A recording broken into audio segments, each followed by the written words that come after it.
The Empire of Byzantium, that golden dream. The climax of ancient Rome and Greece. One emperor, one single faith. A dream that lasted for 1,000 years. A dream shattered by the armies of the West.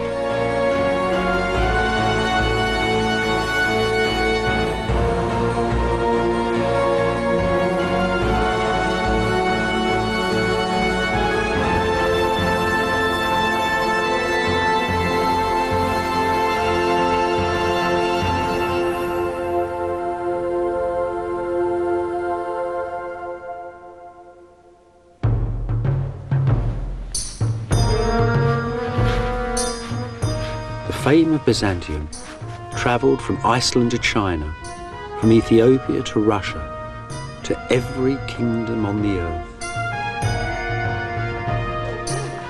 And at its centre, Constantinople, the world's great marketplace. Its fabled wealth, its gold, its emeralds, its palaces, its glittering churches.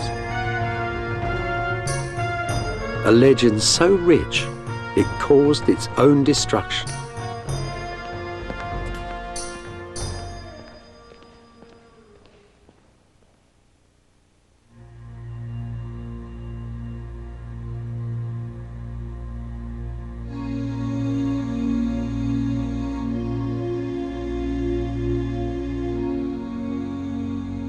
Founded in the year 330, the Christian Empire of Byzantium had its centre here, in Istanbul, in modern Turkey.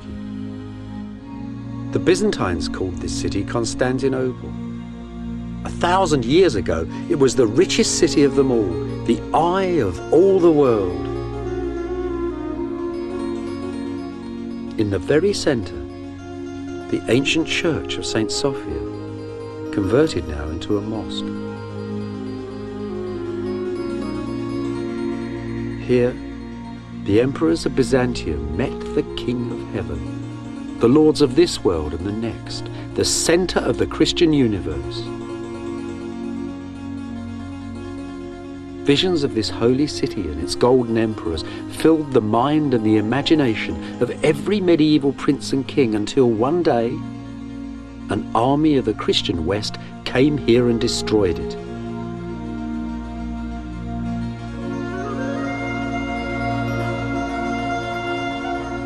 Beside the church, above the sea, a shadowed park with 5 centuries of buildings in it, the Palace of Byzantium.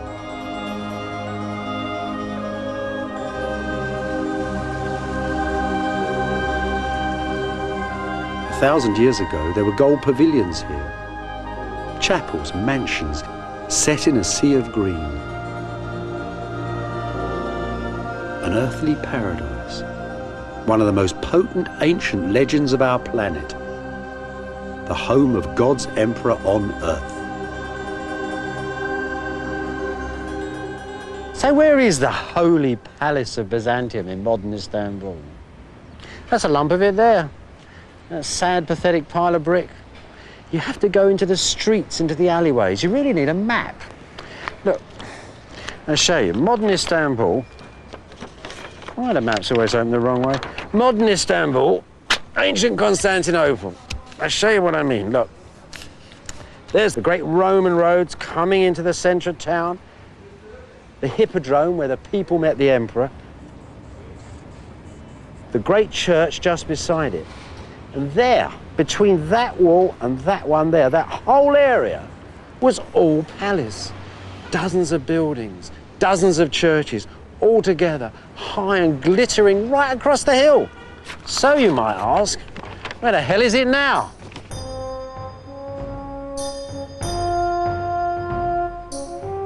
The Golden Palace is buried beneath old Istanbul. The little streets are haunted by its lost pavilions, by ghosts of ancient gardens, by the shadows of its courtiers and generals.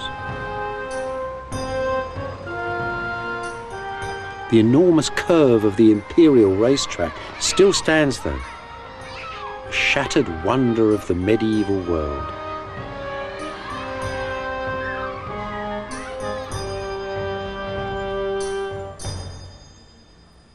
We're right at the very heart of the palace of Imperial Byzantium, and there's a corner shop.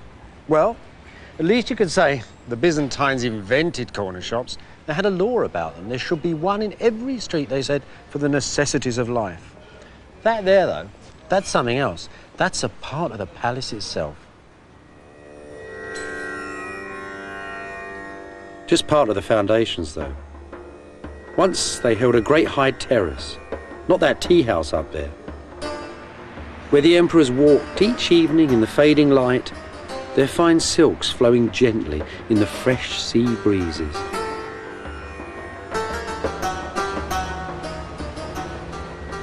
Constantinople was the greatest seaport in the medieval world. Arab, Russian, Viking and Italian boats once sailed along these walls.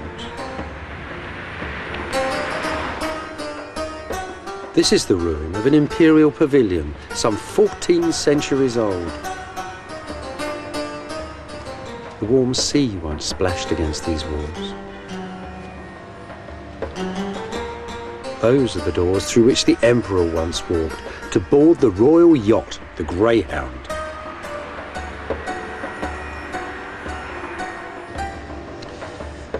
The emperors like to live beside the seaside, so it's always a good idea to, when you're walking along the seaside walls of Constantinople, to look and see if these little gates give you something of the entrance to the palace. Some of them don't look much today, but they're very interesting. See this Greek text? It's part of a Greek version of the book of Habakkuk, a text we know once was laid around the base of a great statue of the Emperor Justinian that stood in the centre of the city.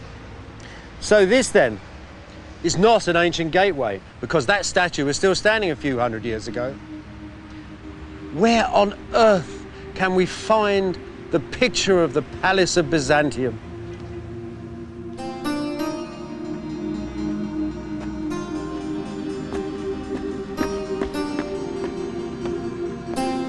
It's still here, of course, in its imitations, in echoes of the great palace of Constantinople that stand in Sicily and Spain, in Syria and Rome.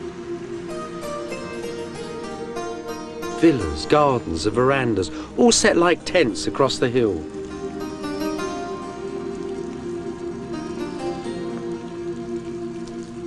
Scented courtyards, splashing fountains, a world that ordinary people never saw. Some of their very stones were plundered from the golden palace of Byzantium.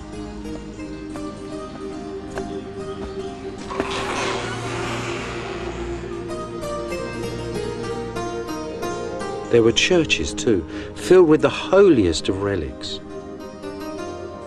Fragments of the true cross set in gold and blood-red rubies.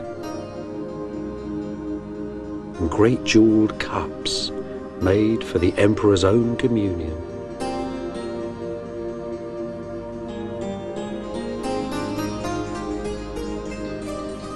And at the heart, at the very centre of this magic palace, Byzantium's throne room, the throne room of the Emperor of Christendom.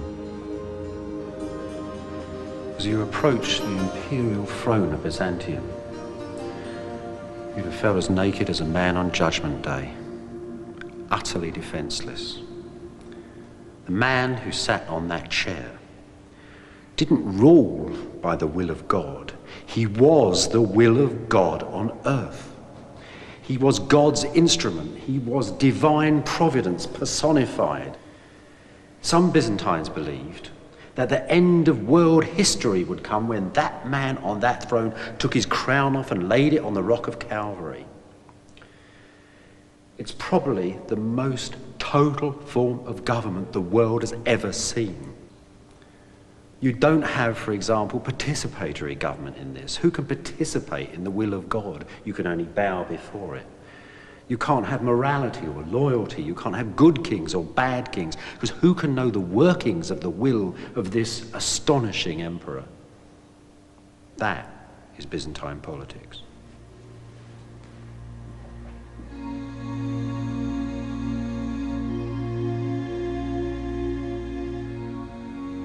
Byzantium ruled with cosmic certainty.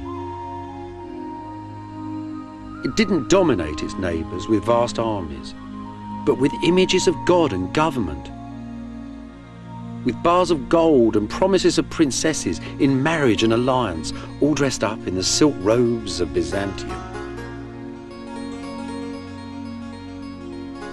The Byzantines operated a kind of cultural imperialism, and at the centre of the show was Constantinople, the Golden Palace and its emperor,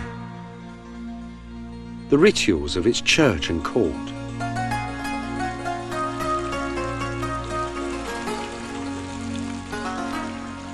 In the 10th century, diplomats and merchants, Easterners and Westerners, all give astonishing descriptions of a weekly procession that wound through the cloisters and the gardens of the palace, all filled with singing choirs, and ran up to the great church of St. Sophia. "Behold the morning star," they sang, as the emperor approached. "In his eyes the sun's rays are reflected. Adore him, ye nations, bow the neck to his greatness." The whole world agreed that this was the most magnificent, the most awe-inspiring sight on earth. At its ending, the procession passed up a wooden walkway that ran right up to the gallery of the great church,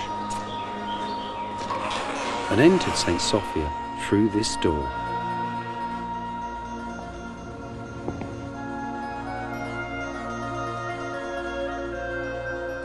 Here, high up in the gallery of St. Sophia, was the chapel of the emperors and the court.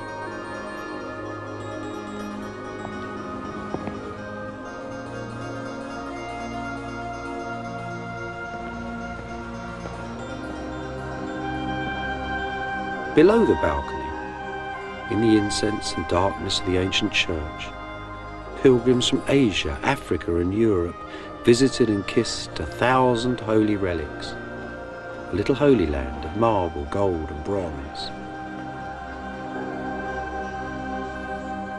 In this smaller private space above, the emperors held courtly services and were enrobed for the vast ceremonials that took place each week in the church below. And here they are still, the dynasties of old Byzantium, still walking in the grand procession from 1,000 years ago. That's the Emperor John the Good up there, all decked out in his Sunday best and carrying a bag of gold for the church. He was a good king.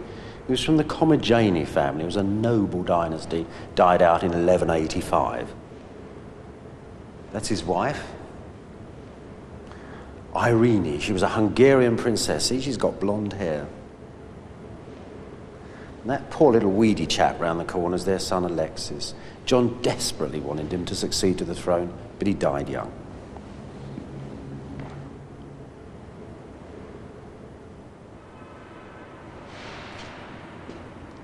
That person there is the most celebrated, most married monarch of the Macedonian dynasty, the Empress Zoe.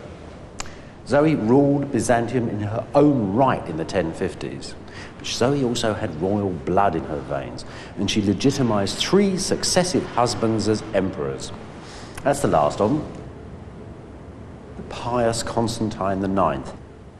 If you look closely, you can see that the head of that figure's been changed.